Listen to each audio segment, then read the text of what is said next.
बिस्मिल्लाहिर्रहमानिर्रहीम। अस्सलाम वालेकुम नादरीन, आप यूट्यूब चैनल देख रहे हैं। मैं इमरान खान हूँ। नादरीन, सबसे पहले तो आपको ख़बर देते हैं, पाकिस्तान तहरीक इंसाफ ने 8 मई को लॉन्ग मार्च का ऐलान किया है और खैबर पख्तूनख्वा में लॉन्ग मार्च किया जाएगा 8 मई को। और खैबर पख्तूनख्वा के मुख्तलिफ़ इलाकों से स्वाबी की जानिब लॉन्ग मार्च होगा। अभी ये इमरान खान साहब के जो रिश्तेदार हैं अहमद ख़ान न्याज़ी, उन्होंने और दीगर जो रहनुमा इमरान खान साहब के हवाले से फ़िक्रमंद हैं, वो ये कह रहे हैं कि ना खैबर पख्तूनख्वा की हुकूमत कुछ कर रही है, ना जो तहरीक तहफ़्फ़ुज़ आईन पाकिस्तान बनी है ना वो कुछ कर रही है, ना अपोजिशन लीडर सैनट में या कौमी असम्बली में कुछ कर रहे हैं, और ना जो अहदेदारान हैं तहरीक इंसाफ के वो भी कुछ नहीं कर रहे। तो इस वजह से अब ये लोग सामने आए, इन्होंने कहा जी हम अब एहतजाज करेंगे और लाएअमल का ऐलान करेंगे और बाकी सब लोग इसके ऊपर तवज्जो दें। बार बार वीडियोज़ जारी की जा रही हैं, ज़ोर लगाया जा रहा है कि इमरान खान के लिए निकलो, लेकिन पाकिस्तान तहरीक इंसाफ ऐसा दिखाई देता है बज़ाहिर कि तहरीक इंसाफ शायद ख़ुद मायूसी का शिकार है। वो आवाम को मायूसी से कैसे निकालेगी? यानी पहले ये कहा जाता था तहरीक इंसाफ के ओहदेदारान की जाने से कि 4 लाख बंदा चाहिए, 5 लाख बंदा चाहिए। अब वो कहते हैं कि करोड़ों बंदा चाहिए सिस्टम को ठीक करने के लिए, निकालने के लिए। तो ख़ुद निकलेंगे तो लोग निकलेंगे ना। ऐसा तो नहीं होता कि आप ख़ुद घर बैठे रहें और लोग निकलें और निकल कर आपके लिए इनकलाब लें, ये मुमकिन नहीं है। और तहरीक इंसाफ काफ़ी ज़्यादा तकसीम का शिकार भी हुई है। ख़ास तौर पे खैबर पख्तूनख्वा की जो नई हुकूमत बनाई गई, इससे बहुत सारी उम्मीदें थी। इमरान खान साहब ने बनाई ऐसे थी कि ये नौजवानों को इकट्ठा करेंगे, मोबिलाइज़ करेंगे, चैनलाइज करेंगे, बड़े पैमाने पे नौजवान इकट्ठे हो जाएंगे और एक बहुत ज़बरदस्त किस्म की तहरीक जन्म लेगी।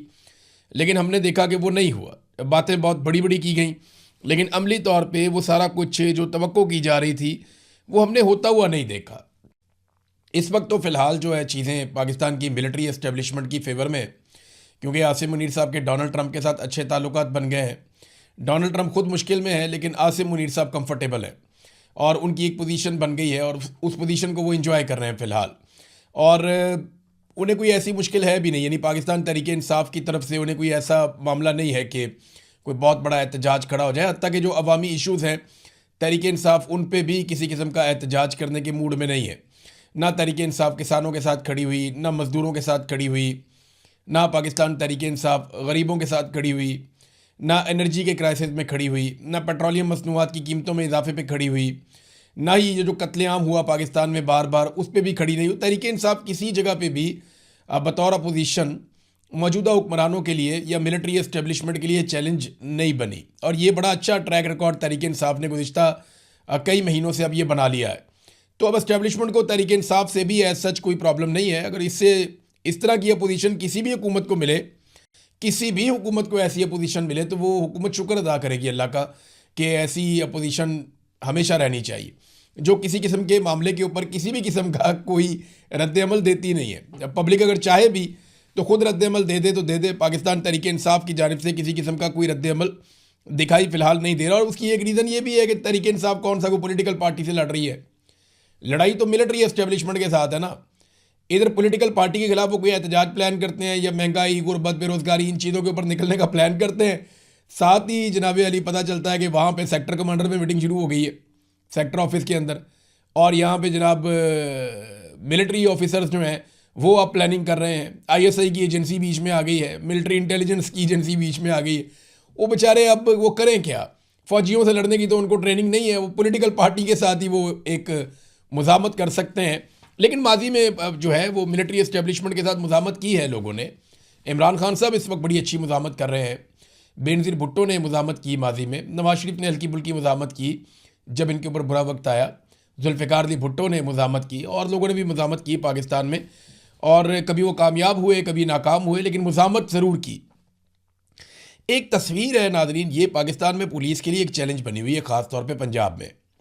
अब ये तस्वीर कोई आर्टिफिशियल इंटेलिजेंस से तो बनी हुई नहीं है, ना ही ये तस्वीर जो है इसे कोई फ़ोटोशॉप करके बनाया गया है। तस्वीर में देखा जा सकता है कि इमरान खान साहब चल रहे हैं, सामने जर्नलों की लाइन लगी हुई है और जनरल बाजवा तारुफ करवा रहे हैं और आसिम मुनीर साहब जो हैं वो इमरान खान साहब को सलूट मार रहे हैं। अब ये जनाब तस्वीर जब नौजवान उठा लेते हैं या पाकिस्तान तहरीक इंसाफ के वर्कर्स उठा लेते हैं तो उन वर्कर्स को ही उठा लिया जाता है। इस तस्वीर से ऐसा लगता है कि निज़ाम को खासी चिढ़ है, यानी वो नहीं चाहते कि इमरान खान साहब को आसिम मुनीर साहब सलूट मार रहे हैं, ये तस्वीर मंजर आम पर आए। देखें, हकीकत है, इससे आप भाग तो नहीं सकते। सरकारी मुलाजिम की ड्यूटी है तो फिर इसमें नखरा कैसा और गुस्सा कैसा? यानी अगर इमरान खान साहब दोबारा वज़ीर-ए-आज़म बन जाते हैं, फ़र्ज़ करें, तो यही आसिम मुनीर साहब अगर फील्ड मार्शल होंगे तो सैल्यूट इनको मारना पड़ेगा। अव्वल तो पूरी कोशिश करेंगे कि इमरान खान वज़ीर-ए-आज़म ना बने, लेकिन अगर पाकिस्तान की अवाम वाकई खड़ी हो जाती है, अड़ जाती है, डट जाती है, इमरान खान को वज़ीर-ए-आज़म बनना पड़ जाता है, तो मुस्तकबिल की बात तो बाद में है। सबसे पहले तो आसिम मुनीर साहब को सैल्यूट मारना पड़ेगा इमरान खान को, और वो फोटो फिर बाहर आ जाएगी। तो सरकारी मुलाजिम होता है। वैसे भी अब मेरे ख्याल में शहबाज शरीफ ने गंदी आदत डाल दी है मिलिट्री एस्टेब्लिशमेंट को, और उन्हें अब उस तरह के वज़ीर-ए-आज़म पसंद है जो सैल्यूट खाते नहीं है, सैल्यूट मारते हैं। यानी सैल्यूट करवाते नहीं हैं, सैल्यूट करने के आदी होते हैं। इस किस्म के उन्हें वज़ीर-ए-आज़म पसंद आ गए। शहबाज शरीफ की तो महारत ही सैल्यूट मारने में है। जैसे ही वो डोनाल्ड ट्रंप को या किसी ताकतवर आदमी को देखते हैं तो देखते ही दूर से ही सैल्यूट ठोक देते हैं, और जैसे ही नज़र पहुंचती है तो ऑटोमेटिक ही शहबाज शरीफ साहब का हाथ जो है वो उनके माथे पे पहुंच जाता है। बहरहाल नाजरीन, इस वक्त की जो लेटेस्ट खबर है, अभी जो मैं वीडियो रिकॉर्ड कर रहा हूँ, वो ग्लोबल स्मूथ फॉलेटेला के हवाले से है। ये वही बहरी काफिला है जो रवाना हुआ गज़ा की जानिब, और ये स्पेन से निकले थे आज से कुछ रोज़ पहले, और स्पेन से निकलकर इनकी जो मंजिल है वो थी गज़ा। ये इमदादी सामान लेकर जा रहे हैं गज़ा की जानिब, और 58 के करीब ये बहरी जहाज़ है। ये बड़े साइज़ की कश्तियाँ हैं और कुछ जहाज़ हैं। ये 58 के करीब इनकी तादाद है टोटल, और अब तक की इतलात के मुताबिक इनको घेरे में ले लिया है इसराइली फोर्सेस ने। लेकिन इनको बहरा रूम में जहाँ पे घेरे में लिया गया है वो बैनुल अक़वामी पानी है। यानी ऐसा नहीं है कि ये कोई इसराइल की हदूद में दाखिल हो गए, ये गज़ा जा रहे हैं, और गज़ा इसराइल का हिस्सा नहीं है। देखें, कानूनी तौर पर तो इनको जाने की इजाज़त होनी चाहिए। अगर ये गज़ा जा रहे हैं और वहाँ जाके इमदादी सरगर्मियाँ या काम करना चाहते हैं तो गज़ा की गवर्नमेंट जाने और ये जाने, लेकिन इसराइल इनका मुहासरा कर रहा है। और 7 कश्तियों को इसराइली मीडिया की जो रिपोर्ट है उसके मुताबिक उन्होंने अभी तक कब्ज़े में ले लिया है, जबकि 11 जो बहरी जहाज़ हैं उनके साथ रब्ता भी मुनक़ता हो गया है। अब इन जहाज़ों में बड़ी तादाद में इंसानी हकूक़ के अलमबरदार और इमदादी कारकुन मौजूद हैं, जिनका ताल्लुक़ दुनिया के कई ममालिक के साथ है। तो इसराइल को इस बात की परवाह नहीं है कि ये कौन कौन से मुल्कों से लोग हैं, कहाँ कहाँ से ये आए हुए हैं, और अगर इन्हें नुकसान हो गया तो किस किस्म का रिएक्शन आएगा।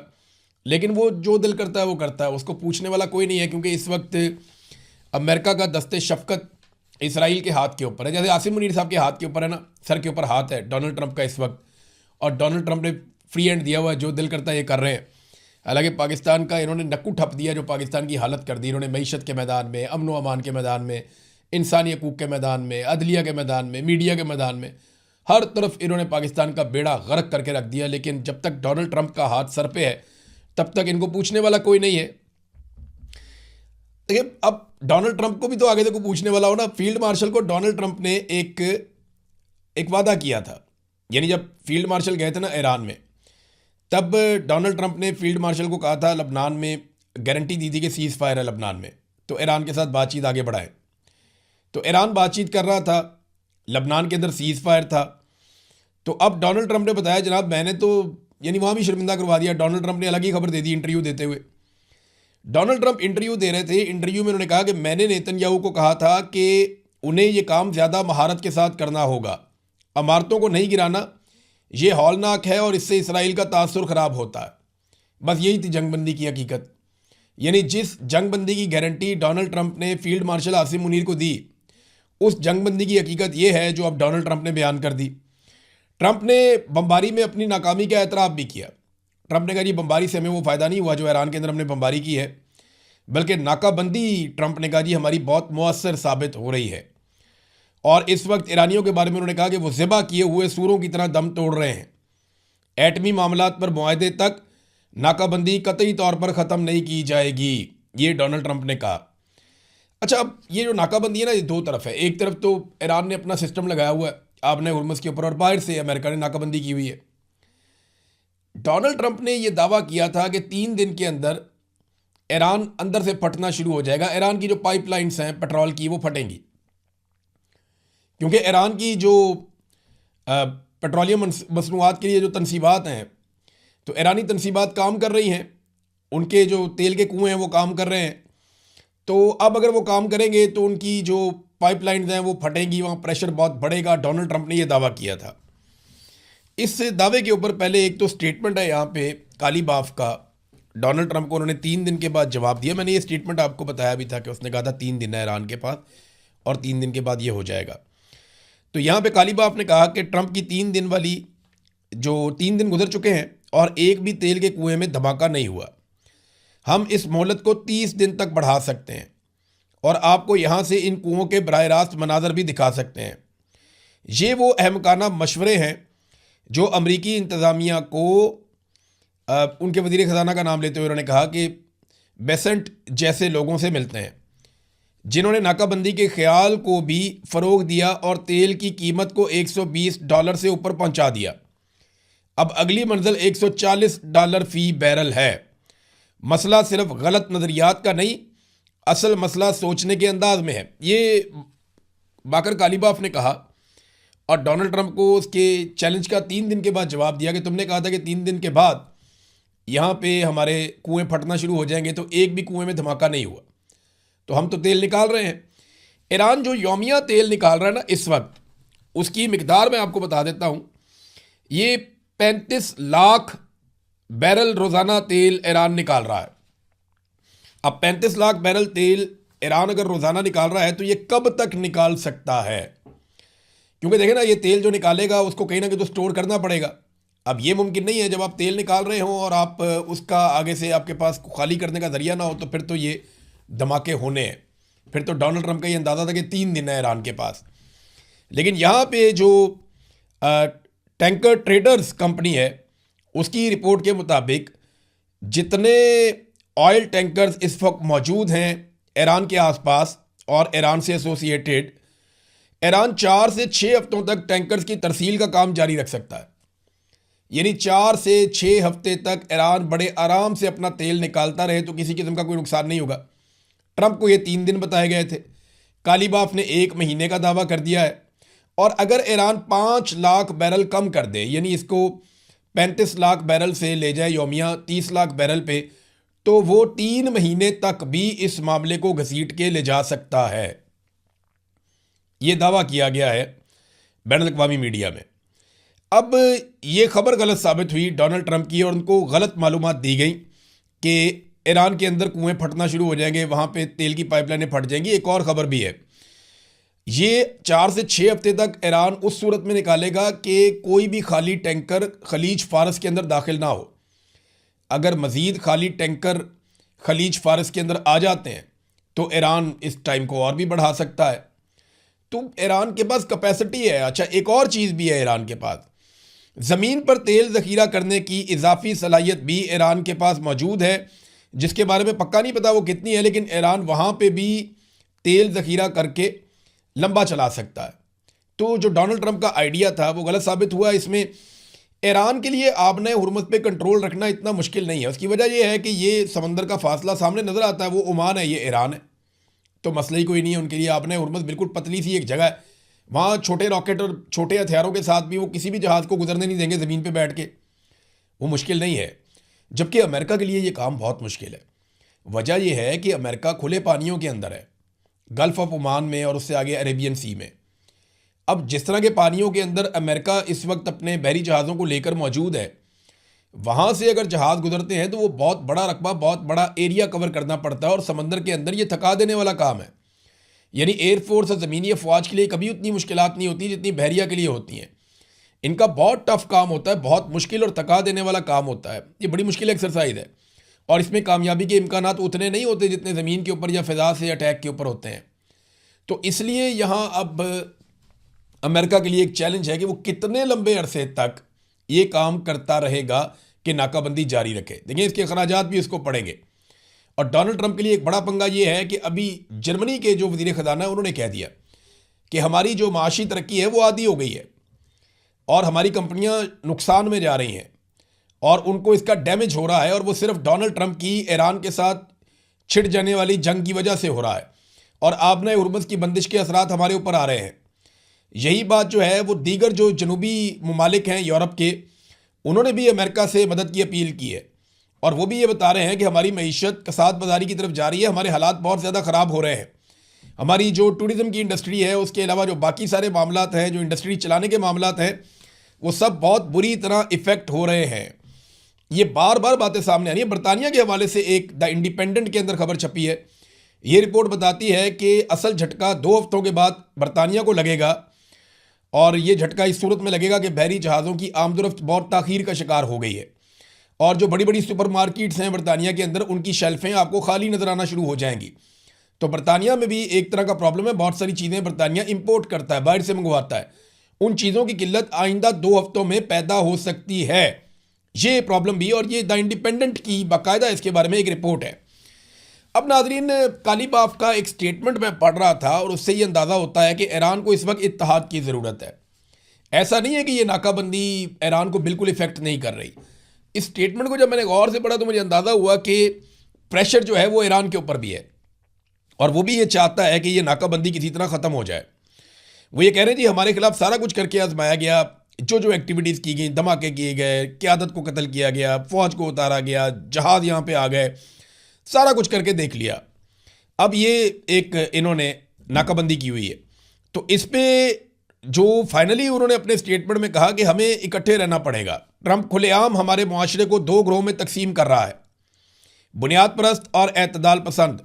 दुश्मन की इस नई साजिश का वाहिद जवाब इत्तेहाद को बरकरार रखना है। शुरू से लेकर आज तक ये इत्तेहाद ही है जो दुश्मन के तमाम मंसूबों की नाकामी का सबब बना है।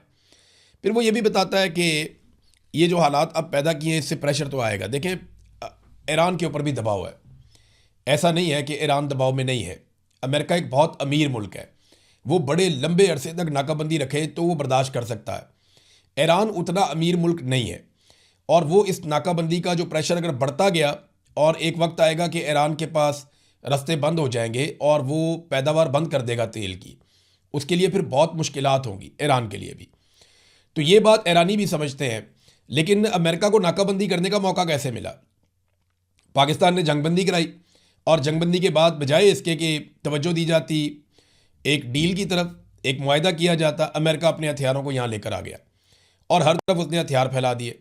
अब इस पर ईरान शिकवा भी करता है कि अमेरिका ने जंगबंदी के दौरान बड़ी तेज़ी से हथियारों को खित्ते में मूव किया और फ़ायदा उठाया इस बात का कि हम अटैक नहीं कर सकते थे, वरना पहले तो अमरीकी जो बहरी जहाज़ हैं वो बहुत दूर दूर चले गए थे। लेकिन जिस दिन लड़ाई शुरू होगी ना, जैसे ही लड़ाई शुरू होगी, मिसाइल लॉन्च होंगे, ड्रोन लॉन्च होंगे, ये बहरी जहाज़ सारे दूर चले जाएंगे दोबारा से। बड़े कीमती बहरी जहाज़ हैं, अमेरिका नहीं चाहेगा कि इनको तबाह होता हुआ देखे। नादरीन, एक बड़ी मुसीबत पड़ गई पीट हेग्सेथ को, जो अमरीकी वज़ीर दिफा है। वो हत्थे चढ़ गए कांग्रेस के। कांग्रेस के अंदर उनकी ब्रीफिंग थी, वहाँ पे वो चले गए। वहाँ जो ईरानी एटमी हथियारों के हवाले से उनका स्टेटमेंट है उसमें वो फंस गए बहुत बुरी तरह और कांग्रेस के जो बाकी लोग हैं उन्होंने उनको धोखे रख दिया। उनसे पूछा गया, जनाब आपने पिछले साल जंग लड़ी थी और आपने जो पिछले साल ऑपरेशन किया था जून में, उसके बाद आपने ऐलान किया था हमने मुकम्मल तौर पे ईरान की सलाहियत ख़त्म कर दी है एटमी हथियार बनाने की, तो अब आपने क्यों किया है? पहले उसने कहा जी कि हमने इस साल हमला इसलिए किया कि वो एटमी हमला करने लगा था, ईरान एटमी तजर्बा करने लगा था। तो फिर सवाल पूछा गया जी पिछले साल जो आपने इतनी लड़ाई करके 12 दिन की, उसके बाद ये दावा किया था कि हमने उनकी सलाहियत ख़त्म कर दी है, तो वो तब आप झूठ बोल रहे थे कौम के साथ। तो पीट हेग्सेथ बहुत बुरी तरह फंस गया। वो जवाब ही नहीं दे पा रहा था इस हमले का, वो बता ही नहीं पा रहा था कि हमला उन्होंने क्यों किया। देखिए, अमेरिका के ऊपर दुनिया का कर्जा चढ़ गया है। कैसे चढ़ गया मैं आपको बताता हूँ। अमेरिका के बहुत सारे इत्तेहादी हैं जो अमेरिका से नाराज़ हो रहे हैं। वो परेशान हो रहे हैं कि बैठे बैठाए तुमने एक ऐसी जंग छेड़ दी जिसकी वजह से हमारी मईशत पे असर पड़ रहा है। तुम तो अपना तेल बेच रहे हो, हालांकि अमेरिका के अंदर भी रिकॉर्ड कीमतें बढ़ गई हैं पेट्रोल की। बड़े अरसे के बाद 4-5 साल का जो रिकॉर्ड है वो टूट गया अमेरिका का और वहाँ पे पेट्रोल की कीमतें बहुत ज़्यादा बढ़ गई हैं अमेरिका में। ये प्रॉब्लम अमेरिका में आ रहा है। लेकिन असल बात यह है कि अमेरिका के जो इत्तेहादी हैं वो तो तेल पैदा नहीं करते, उनको तो ज़्यादा नुकसान हो रहा है और वो अमेरिका के ऊपर उनका कर्जा चढ़ता जा रहा है। वो सारे अब शिकायतें कर रहे हैं। मैंने जैसे आपको बताया, जैसे बरतानिया के साथ जो हो रहा है, जो फ्रांस के साथ हो रहा है, जो जर्मनी के साथ हो रहा है, जो इटली के साथ हो रहा है, जो स्पेन के साथ हो रहा है, इन तमाम ममालिक की मईशत इफ़ेक्ट हो रही है। और किसकी वजह से? जो डोनाल्ड ट्रंप ने जंग छेड़ दी है। अब इस जंग को ख़त्म कैसे करना है, ये बोझ है उनके ऊपर। और जंग को इस तरीके से ख़त्म करना है कि सारी चीज़ें दोबारा से नॉर्मलाइज हो जाएं। मसला था डोनाल्ड ट्रंप का, और अमेरिकन जी कहते हैं कि मसला उनका था एप्स्टीन फाइल का, मसला उनका था अमेरिका के अंदर के हालात का। वो पॉलिटिकली बहुत ज़्यादा डैमेज हो चुके थे।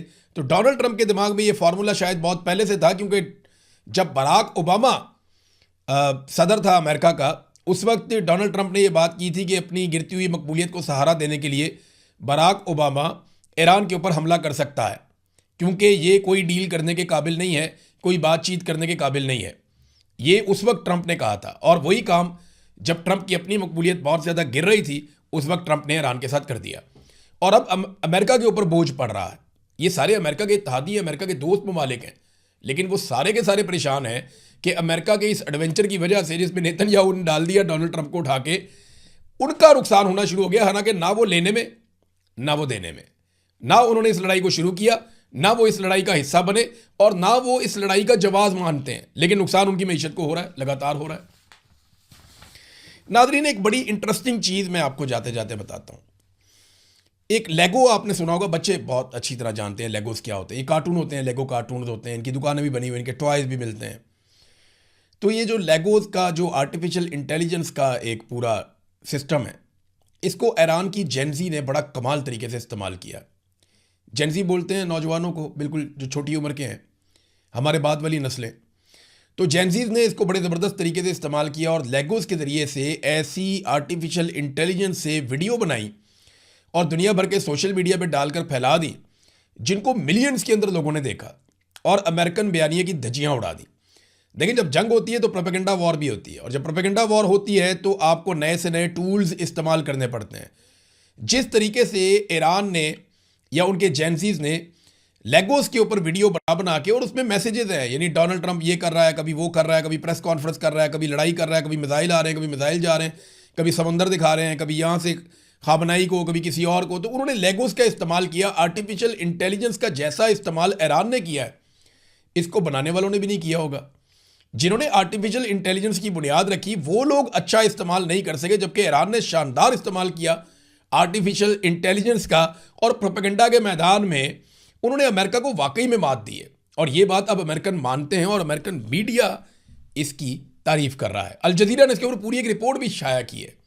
अब तक के लिए इतनी, अपना ख्याल रखिएगा, अपने चैनल का भी। अल्लाह हाफ़िज़।